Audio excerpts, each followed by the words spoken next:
মহরমের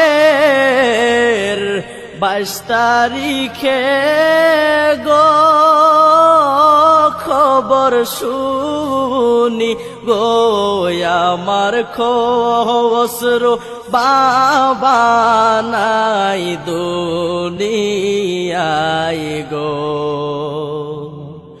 ও আমার আল্লাহ গো আমার খোসর বাবা নাই দুনিয়ায় গো।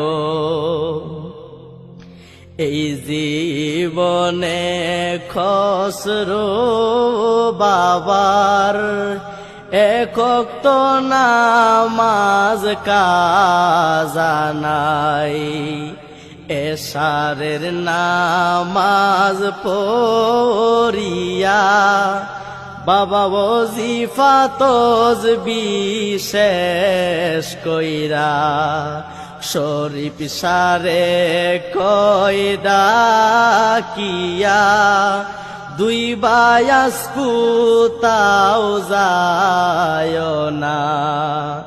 আমি ঘুমাবো খন্ডাক দিও না আমার আল্লাহ।